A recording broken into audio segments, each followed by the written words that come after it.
आप सबको एक बार फिर से प्रभु यीशु मसीह के नाम में प्यार सलाम जय मसीह की। हम चर्चा कर रहे हैं अंक शास्त्र के विषय में जो बिब्लिकल है, बाइबल के अनुसार बाइबल में दिए गए अंकों के विषय में हम जो भी विषय रख रहे हैं वो बाइबल पर आधारित है और बाइबल हमें हर एक अंक के बारे में बताती है। जैसा कि पिछले दिनों आपने 12, 40, आपने 3 और 7 इन अंकों के बारे में ना सुना है और आपने 8 अंक के बारे में जो कि हम आज आपको बता रहे हैं उसके बारे में आपको अवगत कराएंगे कि 8 अंक बाइबल में क्या महत्व रखता है और 8 अंक का कैसे प्रयोग हुआ है। थोड़ा बहुत है ना इस पर चर्चा करेंगे क्योंकि मैं एक एक नंबर पर है ना बातचीत कर रहा हूँ और ये बहुत ही महत्वपूर्ण सब्जेक्ट है जिस पर है ना हम लोग अक्सर चर्चा नहीं करते हैं। तो आज हम 8 नंबर पर बात करेंगे। बाइबल में 8 नंबर का क्या महत्व है और बाइबल 8 नंबर के बारे में क्या बताती हैं। और बाइबल के अनुसार अगर हम देखें कि ये 8 नंबर कहाँ से शुरू होता है और किस तरीके से ये परमेश्वर इस अंक को इम्प्लीमेंट करता है, हम उस पर ना आज गौर करेंगे। बाइबल में संख्या 8 का जो अर्थ है वो नई शुरुआत है, यानी कि नई न्यू बिगनिंग, यानी मतलब नई शुरुआत, यानी कि हमें एक नई शुरुआत के रूप में इसको देखना पड़ेगा।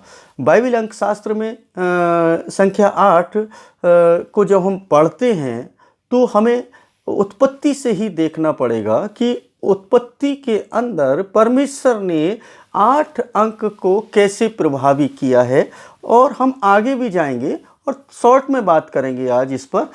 ज़्यादा लंबा है ना हम वीडियो नहीं बनाएंगे।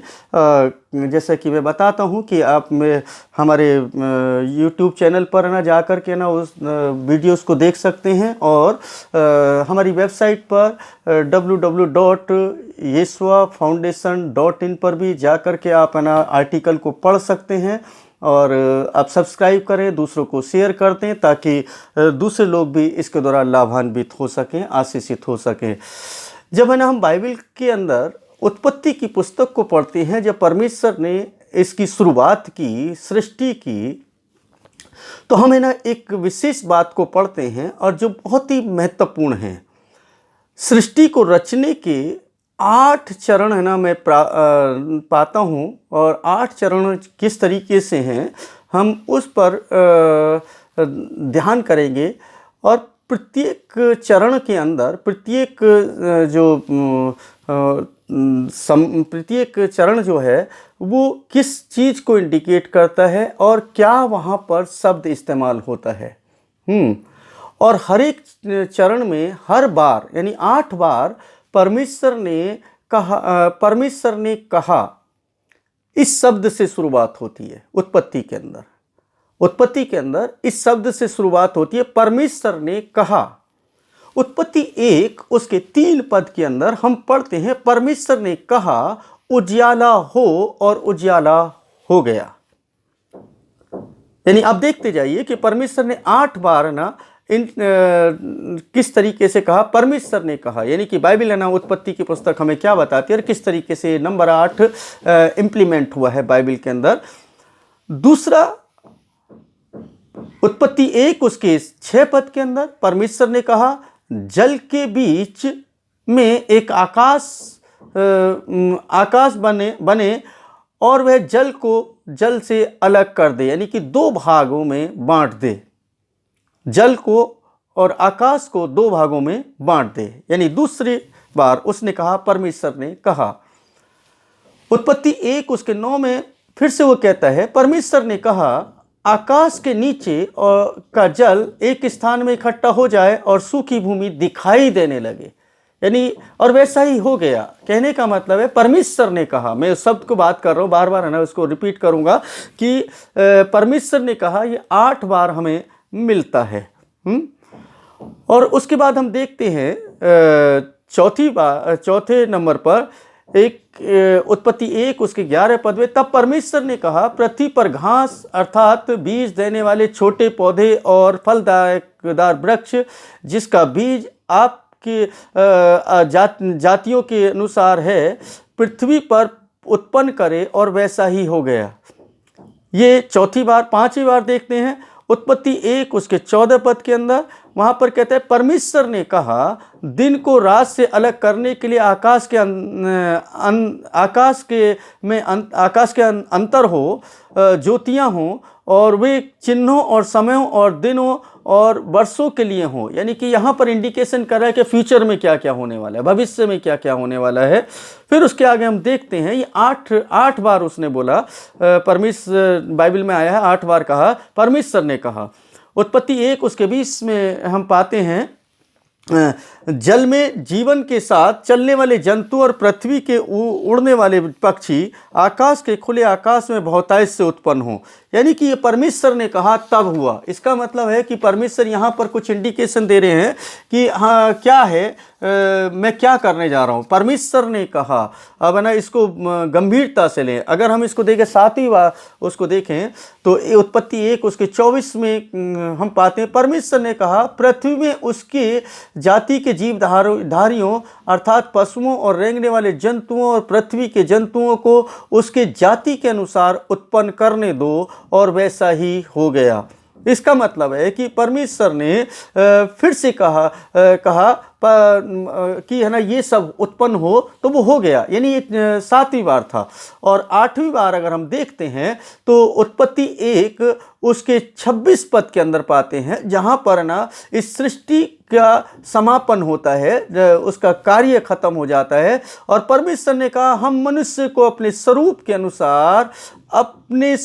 के अनुसार बनाएं और वे समुद्र की मछलियों और आकाश के पक्षियों और घरेलू पशुओं और सब पर अधिकार रखें, पृथ्वी पर और पृथ्वी पर रहने वाले सब जंतुओं पर।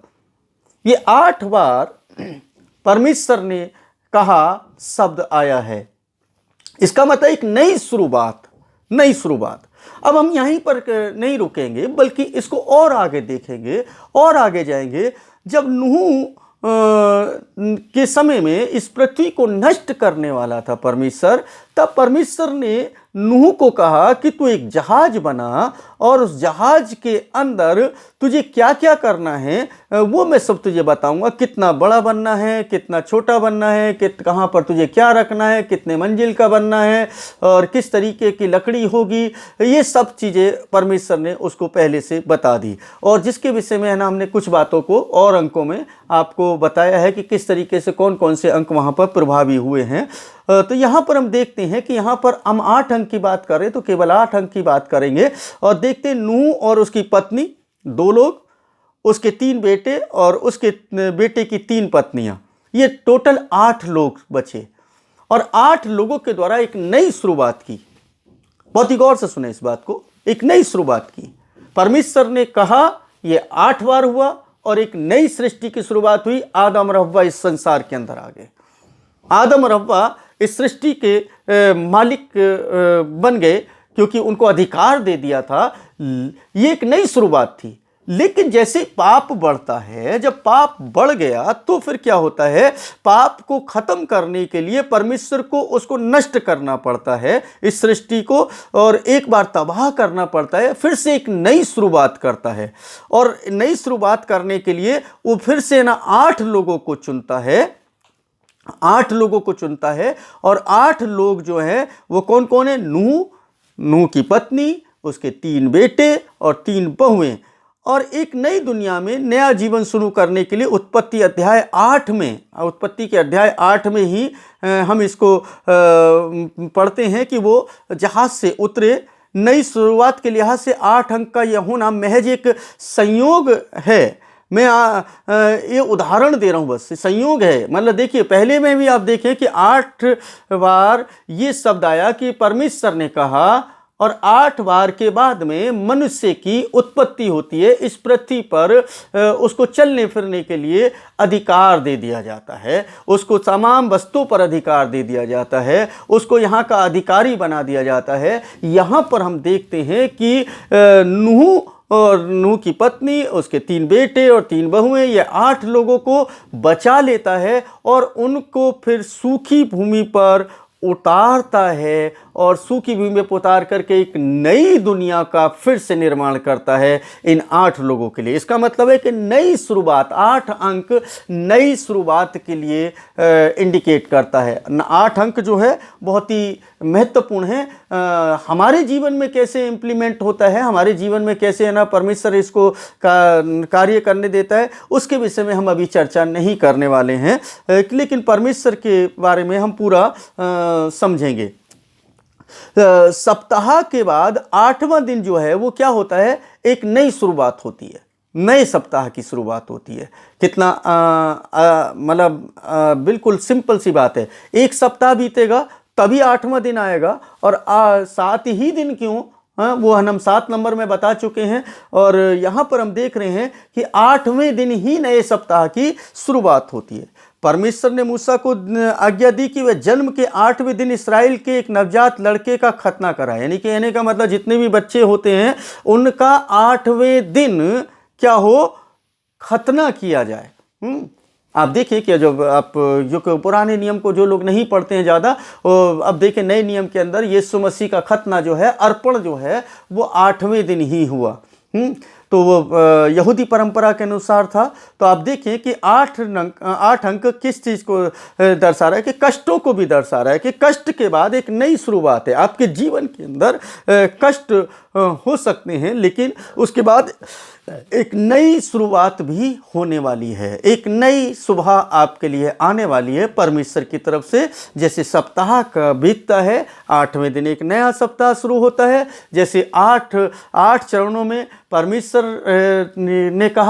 ने कहा कह करके सृष्टि का निर्माण कर देता है। उस बीच में ना वहाँ पर मान लो अगर हम उस पर गौर से जाएं तो देखें वहाँ पशु पक्षी जानवर मछलियाँ, उनके लिए कोई भी है ना व्यक्ति नहीं था जो है ना उनकी देखभाल करे या उनको है ना इस्तेमाल करे, कुछ भी करे। लेकिन 7 दिन के बाद देखते हैं कि 6 दिन में कंप्लीट किया, 7वें दिन विश्राम किया, और 8वें दिन जो है वो इस दुनिया का एक नई शुरुआत हो गई। और यहाँ पर भी 8वें दिन एक नई शुरुआत हो गई। 8वें दिन जो है खतने का दिन रखा परमेश्वर ने। ये परमेश्वर ने आज्ञा दी, जिसको ले व्यवस्था 12 उसके 3 पद में आप पढ़ सकते हैं। 8वें दिन उसकी चमड़ी के मांस का खतना किया जाए। खतना उस समय परमेश्वर के साथ एक नई वाचा का प्रतिनिधित्व करता था। तो इस बात को समझें कि परमेश्वर जो है 8 अंक को कैसे इंप्लीमेंट कर रहा है। अब 8वां दिन देखिए बड़ी विचित्र सी बात है। हमने बताया यीशु मसीह के का भी खतना हुआ और वो 8वें दिन ही हुआ।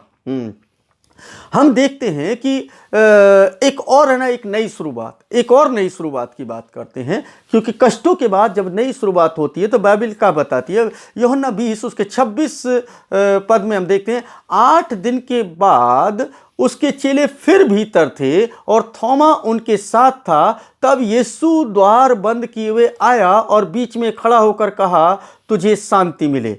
अब देखिए कहने का मतलब यह है कि जब थोमा को अविश्वास था, उसके जीवन की एक नई शुरुआत थी और एक नया वचन, नया कलमा इस दुनिया को मिलने वाला था प्रभु यीशु मसीह के द्वारा, कि धन्य हैं वे लोग जो बिना देखे विश्वास करते हैं। एक नई शुरुआत थी वो, नई शुरुआत। वो 8वां दिन था, जी उठने के 8वें दिन पर यीशु मसीह ने एक नई शुरुआत की कि धन्य होंगे वो लोग जो बिना देखे विश्वास करेंगे। तू तो मुझे देख करके विश्वास करता है।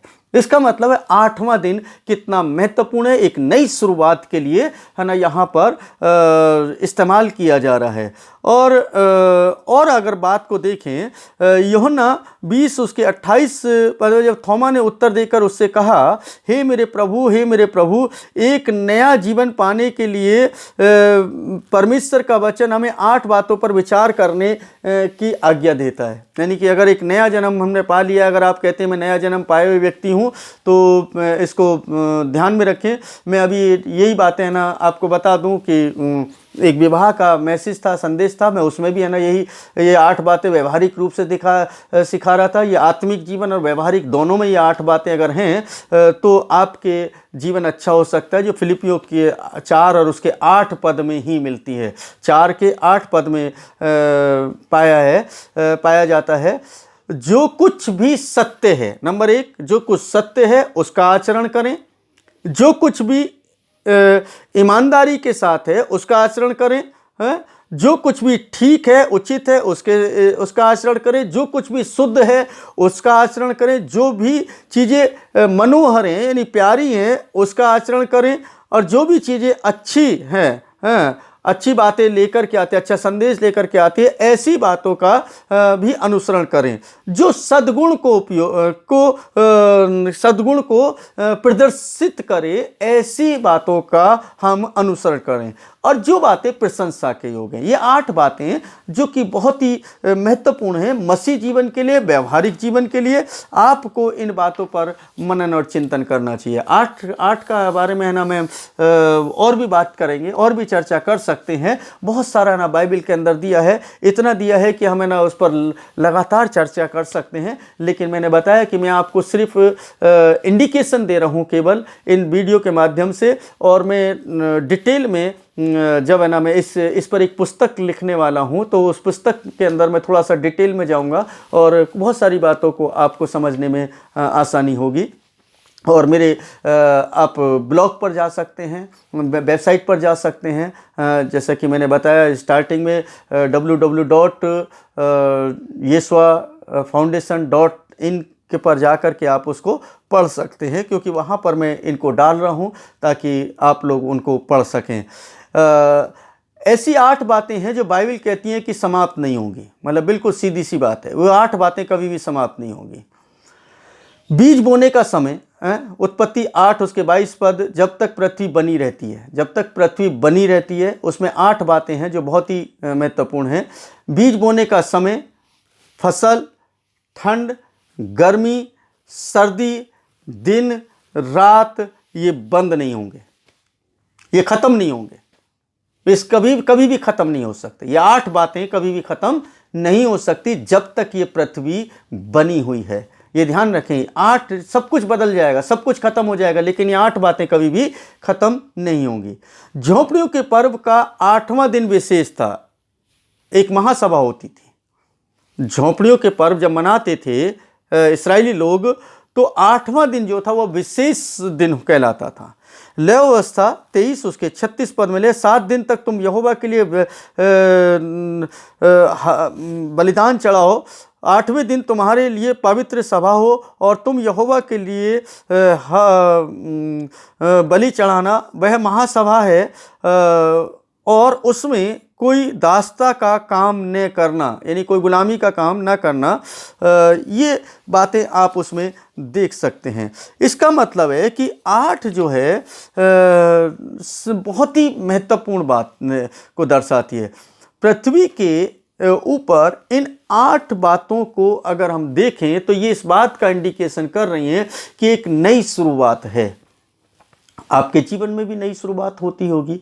जब है ना आप दुख में होते हैं, मुश्किल में होते हैं, परेशानी में होते हैं, उलझनों में आ जाते हैं या किसी समस्या से घिर गए हैं, तब आपके लिए एक मार्ग खुलता है और वो दिन आप ना काउंट करेंगे। आपके लाइफ में ना कुछ ऐसा होता है तो आपके लिए एक नई शुरुआत को इंडिकेट कर रहा है जब आपके जीवन में दुख आते हैं। क्योंकि बाइबल कहती है कि हर एक 7 दिन बीतने के बाद, यानी कि हर एक दुख के बीतने के बाद, हर एक कष्ट के बीतने के बाद एक नई शुरुआत होगी, एक नया दिन आएगा जिसमें आप एक नई तरीके से इबारत को लिखेंगे, नई तरीके से जीवन को जिएंगे। हम पृथ्वी की है ना उत्पत्ति के समय में हम देखते हैं परमेश्वर ने 8 बार बोला, परमेश्वर ने कहा है, परमेश्वर ने कहा, ये 8 बार आया। हम देखते हैं नूह के समय में कि नूह ने भी क्या किया, 8 लोगों को ही उस जहाज के अंदर चढ़ाया, पुरुषों को। और वो खुद था, उसकी पत्नी थी, 3 बेटे थे और 3 बहुएं थीं। और परमेश्वर का वचन कहता है कि वो आप देखेंगे कि उसमें 8 लोग इस पृथ्वी पर फिर से ना इस सृष्टि का आगे के लिए संचालन कर सके और इसको आगे बढ़ाने में उन्होंने मदद की। और इस तरीके से आज हमारे सामने ये पूरा विश्व नज़र आता है। ये उन्हीं 8 लोगों के वंशज हैं, चाहे वो किसी भी जाति हैं, किसी भी धर्म से हैं, किसी मजहब से, किसी कबीले से हैं, किसी पंथ से हैं, उससे मतलब नहीं है। लेकिन ये पृथ्वी के ऊपर जितने भी लोग हैं वे सब के सब उन 8 लोगों के द्वारा जो भी संतानें उत्पन्न हुई उनके द्वारा ये फैलता चला गया है। इसका मतलब है कि परमेश्वर एक नई शुरुआत कर रहा है, एक नई शुरुआत करता है। तो मैं कहता हूँ कि मैं इसको इस तरीके से देखता हूँ कि जब आपके और मेरे जीवन में दुख आए तो समझ लें कि कुछ नया शुरू होने वाला है, कुछ नई बातें होने वाली हैं, कुछ नया आना आपके लिए परमेश्वर करने जा रहा है, आपके जीवन के लिए एक अच्छा है। लेकिन आप है ना ये ना सोचे कि है ना इसके बाद ऐसी हो जाएगा, उसके लिए कुछ परिश्रम करना पड़ेगा, कुछ कार्य करने पड़ेंगे। परमेश्वर ने कहा, बस कहा ही नहीं बल्कि उसको करके दिखाया, इम्प्लीमेंट किया। उसने है ना सृष्टि की रचना कैसे कैसे की उसके बारे में उसका डिस्क्रिप्शन दिया है कि उसने क्या क्या काम किया। उन 7 स्टेपों में देख रहे हैं, 8 स्टेपों में कि ना उसने क्या क्या काम किया। अगर हम नूह की बात करें तो नूह के जीवन में कितना दुख आया।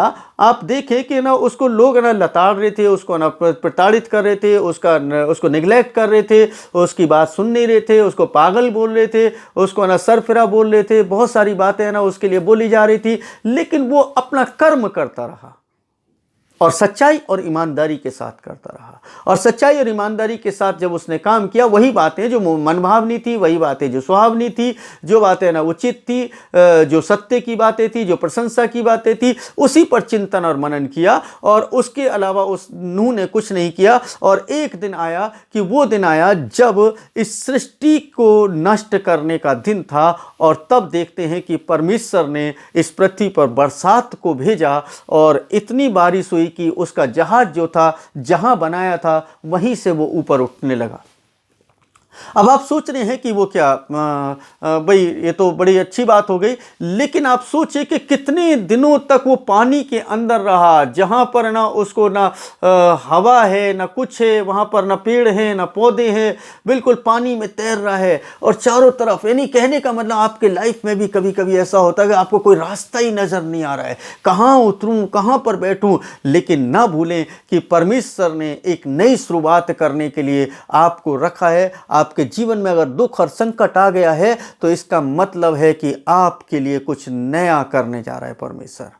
अब है ना ये उम्मीद में ना बैठे ने परमेश्वर नया करेगा नहीं करेगा। कर्म तो करना पड़ेगा, इंतजार तो करना पड़ेगा, उसकी परिस्थिति तो करनी पड़ेगी, उसकी इबादत तो करनी पड़ेगी, उसको धन्यवाद तो देना पड़ेगा। ये आपका काम है, ये मेरा काम है, हम में से हर एक जन का काम है। अगर हम ऐसा नहीं कर सके तो हमारा जीवन व्यर्थ है, हम कुछ नहीं कर सकते। इसलिए ज़रूरत है कि हम परमेश्वर के बात को समझें। ये जो बिब्लिकल न्यूमरोलॉजी है ये एक एक बात के लिए इंडिकेट करती है। ये आपके और मेरे जीवन को भी ना दर्शाती है, आपके और मेरे जीवन में कैसे प्रभावी है इसके बारे में मैं आगे चर्चा करूँगा, अवश्य करूँगा।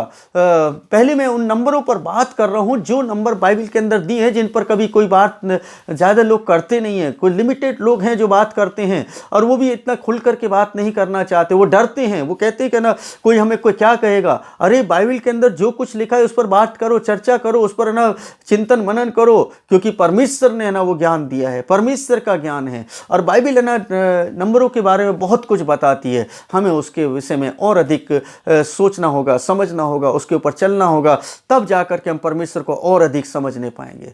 और है ना बाइबल कहती है कि हमें ज्ञान को बढ़ाना है। हम ज्ञान बढ़ाते ही नहीं, हम सिद्ध होते ही नहीं। हम तो है ना सिर्फ जितना सीख लिया उतना है। हमने कहा ना बस ना चंगाई मिल जाए, हमने कहा बस ना हमें इतना रोटी मिल जाए, इतना काफ़ी है। परमेश्वर है ना कि उस वचन पर गौर नहीं करते। अब समय के हिसाब से तो तुम्हें गुरु हो जाना चाहिए, लेकिन आज भी वही ऑल्टर कॉल है, वही ऑल्टर कॉल। कोई भी है ना पास्टर आएगा, उसके पास में कोई भी सेवक आएगा, उसके पास चले जाएंगे, जा करके हमारे लिए दुआ कर दो। दुआ कराना अच्छी बात है, लेकिन कब तक ये मानसिकता रहेगी? आपको है ना परिपक्व होना है, आपको परमेश्वर के साथ और संबंध को बनाना है, घनिष्ठता के साथ संबंध को बनाना है, परमेश्वर की उपस्थिति में रहते हुए परमेश्वर को और जानना है। क्योंकि बाइबल कहती है, यशायाह कहते हैं कि जब तक वो मिल सकता है उसको ढूंढते रहो, और जब तक वो निकट है तब तक उसको पुकारते रहो। इसका मतलब ढूंढे ही नहीं हमने, हमने सोच लिया कि बस ठीक है ना, पर हमने यीशु मसीह को जान लिया, हमने सब कुछ पा लिया। नहीं, अभी तो खाली एक शुरुआत है, शुरुआत है। जान नहीं लिया, वो अनुग्रह के साथ ही तो है, अनुग्रह ही है बस केवल। और अनुग्रह लिमिटेड टाइम के लिए होता है, उसके बाद फिर अनुग्रह का समय खत्म हो जाता है। और अनुग्रह जब परमेश्वर देता है तो जान लीजिए कि वो आपके लिए कृपा दृष्टि होती है कि आप परमेश्वर पर भरोसा कर सके, उसको समझ सके। इन्हीं चीज़ों को समझ करके हम लोग परमेश्वर के साथ अपने संबंध को बना सकते हैं। परमेश्वर आप सभी को आशीष दे, बरकत दे। हो सके तो इस वीडियो को ज़रूर शेयर करें, चैनल को सब्सक्राइब करें और वेबसाइट पर ज़रूर है ना आप विजिट करें, ताकि आप ऐसे और बहुत सारी अच्छी बातों को आप वहाँ से पढ़ सकें और कुछ सीख सकें। जो कुछ भी परमेश्वर ने हमें दिया है हम आपके साथ शेयर करना चाहते हैं। परमेश्वर हम सबको आशीषित करे। आमीन।